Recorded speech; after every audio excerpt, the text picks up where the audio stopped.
Hey, welcome to Monday. It's a rough day yesterday. As you can see, I'm in my black morning attire.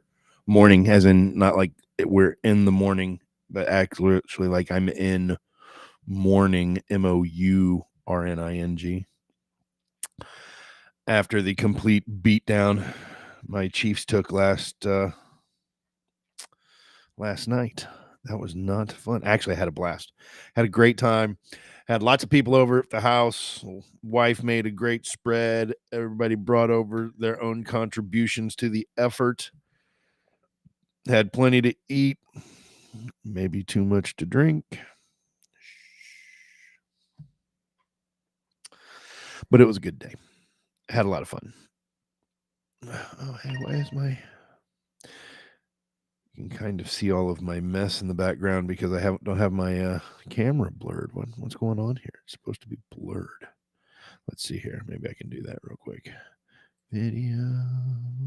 Oh, yeah, no, it's there. Oh, there's the background. It's supposed to be blurred. I don't know. It's not very blurry. You can kind of see everything. That's okay. Whatever.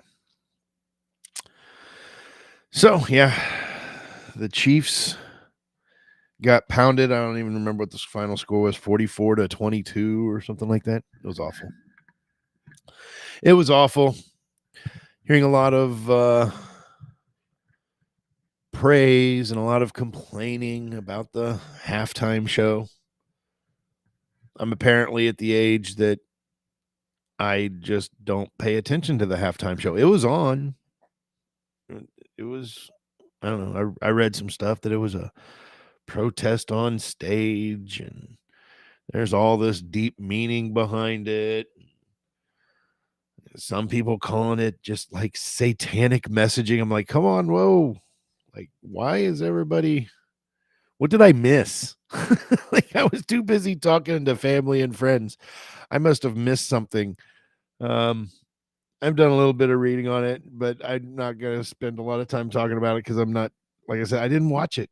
But man, people are bent out of shape about that thing.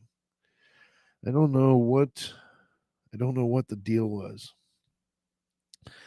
I'm familiar that Kendrick Lamar is a famous rapper. I've never really heard any of his songs. And I'm not even like I even like some rap music. So I'm not like an anti-rap music guy. But I just, as I got older, I kind of stopped listening to new rap. And yeah, I don't know.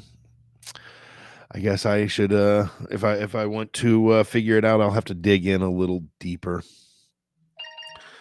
So that kind of wraps up the football season after getting drubbed by the Eagles. I always root for history to happen, right?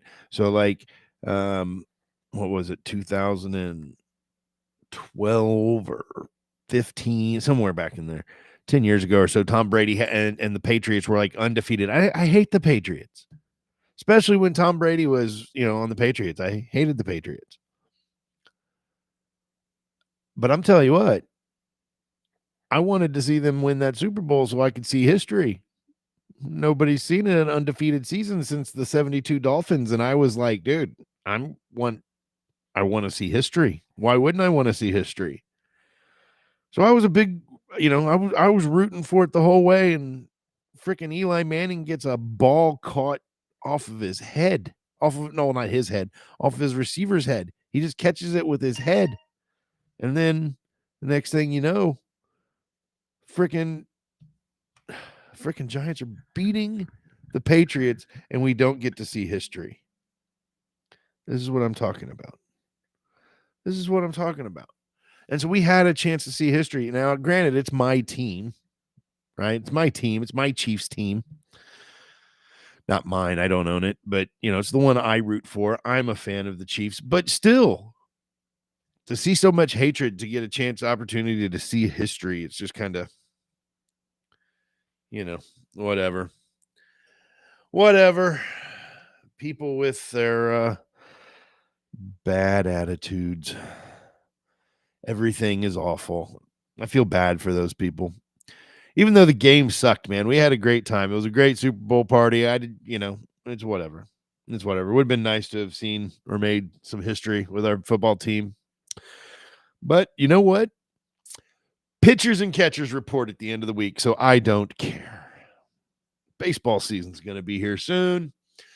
We'll be starting up our fantasy baseball league in the next couple weeks. I still need 2 players if anybody's out there and wants to play. Would love to have you. But yeah, that's football's over. It's time for baseball. So I'm excited about that. For whatever reason. Yeah, I don't know. I don't know why it's not blurry in the background. It should be that way. You can't, my TV is not distracting you in the background. I just realized stuff was playing, distracting me.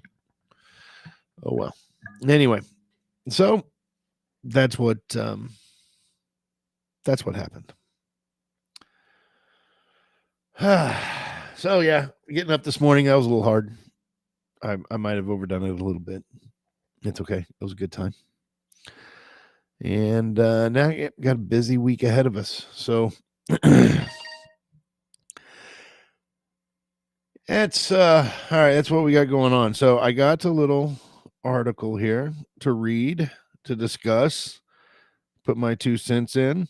So I'll be basically, we're going to be talking about the one kind of cruise that you may want to avoid booking, but it can be easy to kind of end up accidentally getting booked on one of these cruises. So, because as the headline reads there, it can be easy to do by accident. Booking one of these cruises can be easy to do, or booking it by accident can be easy to do. That's what we're saying here. So, what are we talking about? We're talking about chartered cruises. What's a chartered cruise? Well, a chartered cruise is basically when a company, an organization, an entity, whatever, buys out the entire cruise. That is a fully chartered ship. They buy the entire ship for the itinerary. It's usually for some sort of special occasion. They might have a special theme or things like that. And a fully chartered cruise ship, I mean, I've actually had this happen to one of my clients. They were booked on a cruise, and then they got a notification that their cruise was canceled. And the cruise was canceled because somebody came in and bought up the cruise ship for that week, and we're going to take it on a chartered cruise, which left my client without an itinerary or a cruise. They had to do rescheduling and all that good stuff, but we got them taken care of. But point being, chartered cruises happen. If it's a fully chartered cruise, well, you're not invited. So you don't have to worry about accidentally booking a fully chartered cruise. That's not where the problem comes in. The problem comes in when you book a partially chartered cruise. So let's see what we're talking about here. So this is from Jonathan Houston on theislands.com. I've been finding a lot of good stuff on their website, so you might want to check it out. Whether you're looking to get away for a weekend or an entire week, a cruise is one of the best options for easily exploring the world. This is true. It's why we love cruises. With shore excursions, unlimited food, good food too, and plenty of amenities on the boat itself, a cruise is both relaxing and entertaining for all ages. So it should be no surprise that many cruises are themed, giving guests even more incentives to book a ticket. For example, you may want to hop aboard a music cruise to enjoy live tunes while partying on a boat. You never know. They do, musical artists do. I have, well, the one musical artist that I know was on a chartered themed cruise was Jennifer Lopez with Virgin Voyages a couple years ago, and then Jennifer Lopez canceled. Oof. But, in a similar situation, like Dave Matthews Band does a lot, or over the last few years has done a live set, um, a live concert at, I believe the Fives in Mexico, down near Playa del Carmen. And, and you can basically book out the room for a week. And then while you're there at the pool, Dave Matthews does a live set. Pretty freaking cool. You can hear him on Sirius XM radio. They replay those concerts from Mexico all the time. What just happened to my stuff? Holy cow. I don't know what happened. Let's stop sharing for a minute. Wow. That was weird. Oh well. Looks like everything's back, so let's get back to sharing it again. Boom.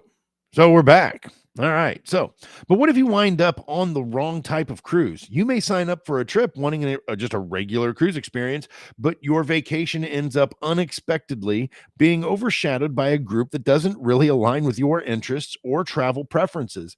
In that case, you've probably found yourself on a charter cruise by accident.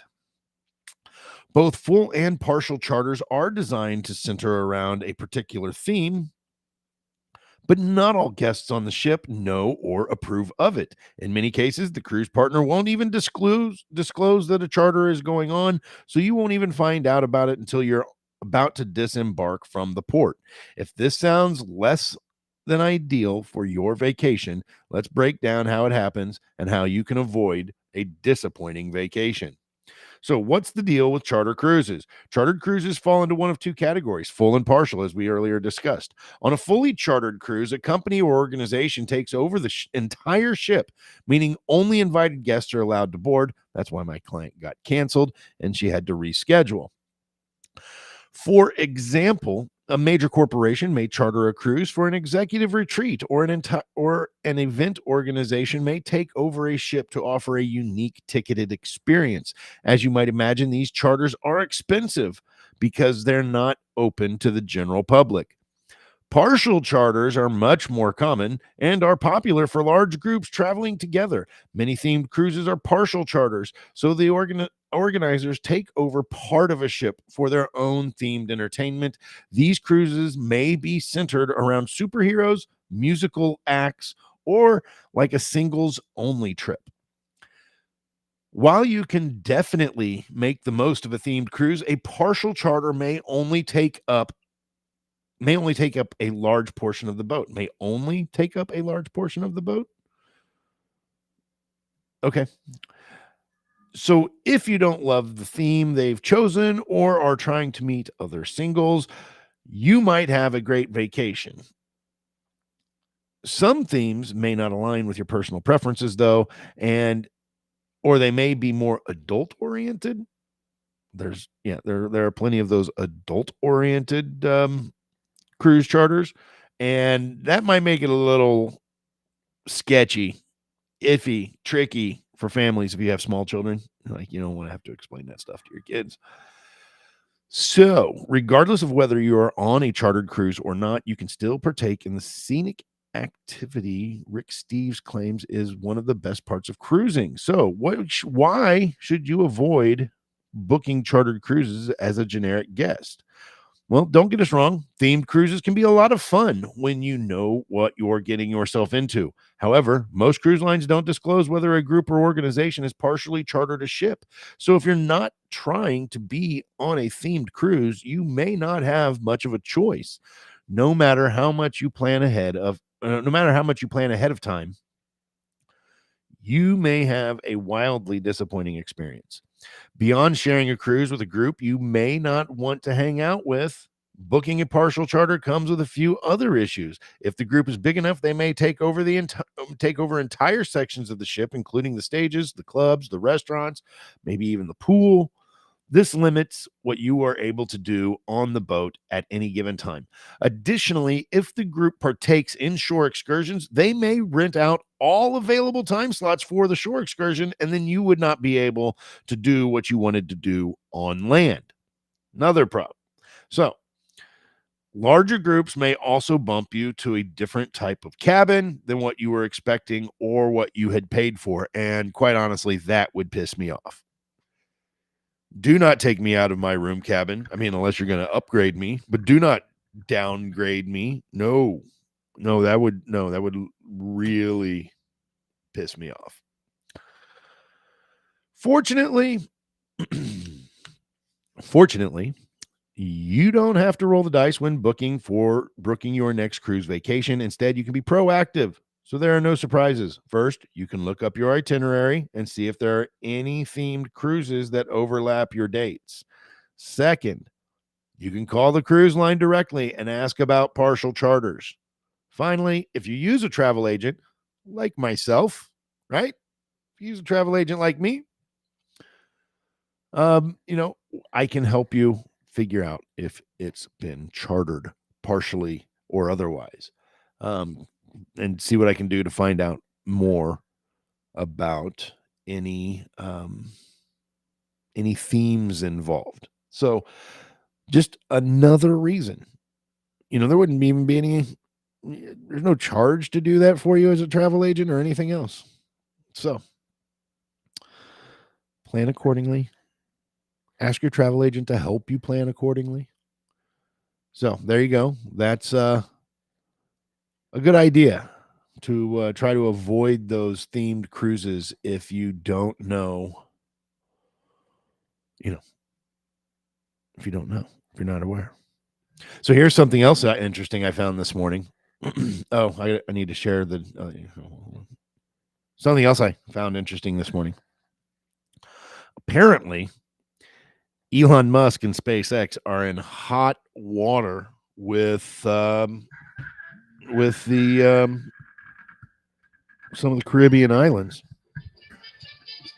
So I'm gonna have to skip on that. I'll have to call it back. But yeah, so apparently he's in a little bit of hot water with the Caribbean islands. So let's see here. So Grand Turk, which is the only cruise port in the Turks and Caicos. Yeah. Well, a few months ago, SpaceX had a test flight and it disintegrated on re-entry. And apparently a lot of that debris has been landing in the Turks and Caicos, particularly on Grand Turk. Locals and tourists in the Turks and Caicos Islands are dealing with unexpected fallout from SpaceX Starship that exploded last month. The debris from the unmanned spacecraft rained down on the islands right after the upper stage broke apart during re-entry on January 16th. Locals and visitors are finding pieces of the wreckage near their homes and in tourist areas. SpaceX has urged people not to handle the debris, but some are frustrated with the slow cleanup process, and they're like, screw it, I'm doing it anyway. I'm not waiting for Elon to come get this cleaned up. I'm going to get it cleaned up myself. And so that's what they did. And yeah, it's a pretty popular cruise port. When I've been to Grand Turk, I'm not a huge fan of the port. The beaches and the water are beautiful. And so if all you want to do is go sit on a beach, it's a great stop. Great stop to just go sit on a beach. But if you want something to do, no, dude, there is nothing on that island to do. Like nothing. So you kind of have to decide. I'd probably get off at Grand Turk the next time we go, but if Grand Turk was as common as like Nassau, I would skip Grand Turk a few times, stay on the boat, have a spa day with my wife. It would be a much better time to be had. So, and then apparently Margaritaville is raising their daily gratuities by 11%. That sounds like a lot, but it's basically from $18 to $20 a day. Suites will go from $22 to $24 a day. Whatever. Service fees for drinks, dining, and spa, well, they also went up from $18 to $20. Yeah, I mean, they've been getting raised everywhere. Royal Caribbean raised theirs, Celebrity raised theirs. I'm going to guess Carnival probably raised theirs.